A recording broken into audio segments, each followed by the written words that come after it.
Okay, Wake Up Nigeria continues right now. Friend of the family, in fact, family member, a person that used to own one of these studios. He's in the building. When I say own it on camera, I mean Akah Nnani is in the building. How you doing? I'm good. I'm good, Titi. And he's sitting right beside the amazing Brenda Fashugba. It's great to have you here. Thank you. Morning. All right, so bright smiles in the morning, that's what we need. Positive things. You guys are working on something great that people have really benefited from. You need to break down what's been going on. So yeah, we're just coming to talk about Film Lab Africa. Okay. An the film accelerator program designed by the British Council. Okay. I work with the British Council, yeah. And what we've done is to support an emerging pipeline of filmmakers. And we got 60 emerging filmmakers. Akah was one of them. Hey, Akah, we know we are coming. And we put them in class, you know, we did a bit of learning, and then they pitched for some money. Okay. And then they made short films. All right, so so this was, you said an accelerator. Yes. So it was intentional that you were looking to make these movies eventually, you know, get these amazing producers to produce content with your platform. Yes. Okay. Yes. Yes. Very intentional. Yes, very intentional. Over a period of how long?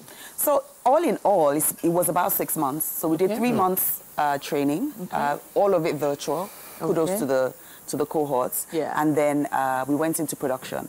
Interesting. Yeah, and they went on sets. You know, they built their films, and the films are ready. So the films are ready now. So yes. This is 6 months later, I guess. Yes. The films are ready now. So you mentioned films, feature length, short film. They were short films. Short film. Yes. Okay. We didn't have the budgets for feature length films. We can't say. We can't say. But I love short films, though. I love the way, you know, there's a beginning, middle, and end, and most of the stories. I say most of the stories hit home and connect.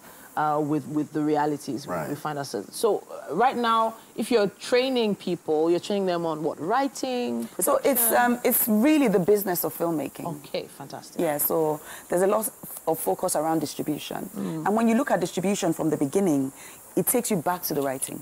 Interesting. Because you write deliberately to distribute. Okay. You don't make the film first and then think about the distribution later. Right. No, you think about the distribution from the beginning. So you write the film and then you start to work on it in the way, it's like you reverse engineer. Yeah, so when you have... I think I need to come for the next cohort. Please. Cohort. Please. All right. But Akah, the way you're smiling, ching ching, how was your film? What was your film about? Let's talk about that. Whew. First of all, you know, Brenda, my mama. Okay. Let me just say it now, because she graduated from Big Sis to Mama, but she's been very instrumental in, you know, my career and my life, you know, and she's one of those people that's always supported me. When, you know, this opportunity came up, to be honest, I didn't know that we were going to do films or we were going to be giving grants to produce our films. I didn't know till I got into the program. She just told me, Akah, there's this thing happening in school. Wow. School for production. Enter. I said, the form is long. She said, press CT. Do. Wow. So I applied and did all that I needed to do and, you know, made sure that, you know, I responded, you know, appropriately and everything. And, you know, myself and 60 other people were selected. You know, so for me, like, it was grueling. She said 6 months, but it's been a year. Wow. It's the entire year. Because we studied for 12 weeks. 6 hours, three days a week or 4 days a week, and that happened for 12 weeks. And then after that, we went into pre-production and then production, and then now it's post-production. So our films are now just being shown at you know, different festivals and summits, and even at that, we're still working on making sure that we make the cuts for our films to be viewed. You know. So there was a selection from 60 to how many?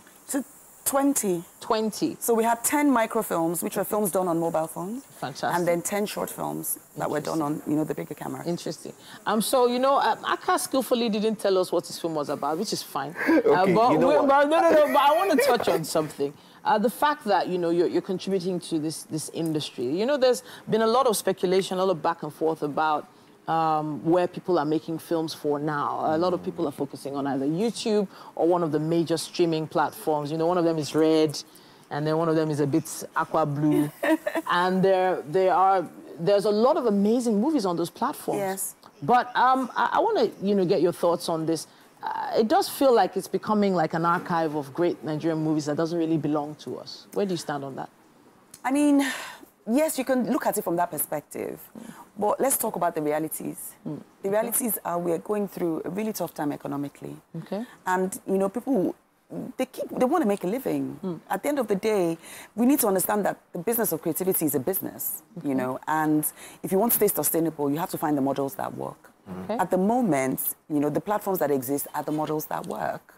I'm hoping, really hoping that things change, because if the economy is more stable, then investment is better, and then people start to invest in the films, and then the films start to make money, and all of those things. Yeah. But based on where we are now, I think Nigerian filmmakers are fantastic. They're so resilient, everything happens to them, and they brave it, they take it on. Yeah. And, if that platform is what works for now, let's do that so that we don't kill the ecosystem. Yes. I'm so happy for the internet. And I say this, it sounds like, we've had the internet forever. But it democratized access, it democratized wealth, it democratized information.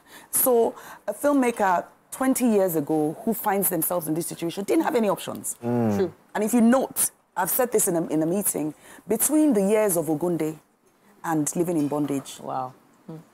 Dead. Wow. Silence. Silence, yeah. So now that we're going through this time, this period, having these digital platforms are a godsend. So for me, I think we should do what we can while waiting and hoping for better. Right. True, very true. So I'm wondering about the short films that were selected. What was the criteria or the parameters that you were making your selection? You want me to give Akah the expo now? No, but... Okay. So, for the criteria, though, when we met up with the criteria... What was the criteria they gave you? Because it was open to everybody, and everybody had to, submit, and so we had to pitch. Okay. And then we had to do proper pitching. So we had to also convince a panel of people. So it was not just Brenda, it was a couple of people. And I know the way the British Council does everything they do is so that it can be done properly. The way it's done is very important. So it's not my friend. It's not my friend, and then in fact, I was just like, hey, who are these people I'm seeing? No. But the thing is, throughout the entire process, they were literally having their hands out to help us. So they had told us that this is what we require of you. This is what you need to do to make sure you meet up with the requirements. The scripting process and making sure that we went through with mentors, and then the mentors give feedback on those stories that they felt like, could make it. And after that, there were timelines and deadlines at every, stage. You have to submit at this time and at this time, and submit this and this and this. And, when you have to submit stories and submit drafts and submit, oh, my God. So a couple of people who, met up with those requirements were then selected, and of course, they had their own discussions on who they felt, met up with, international I feel like it's giving you, so you've been in a lot of movies. Sorry, I'm speaking with Akah now. You've been in a lot of movies. Now, based on this knowledge, we're wrapping up now, but based on those, I know things have really improved and changed when it comes to your mindset for filmmaking, yes? Right? Yeah. Fantastic. Yeah.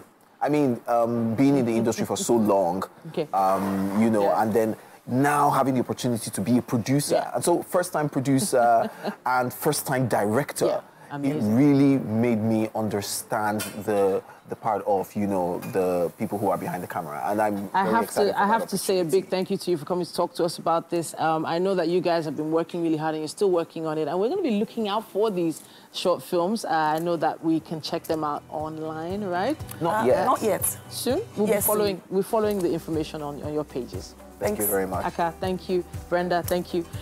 We know you have questions. We know you'd like to make comments. Use our hashtag WakeUpNigeria on TVC. We have to take a quick break, people.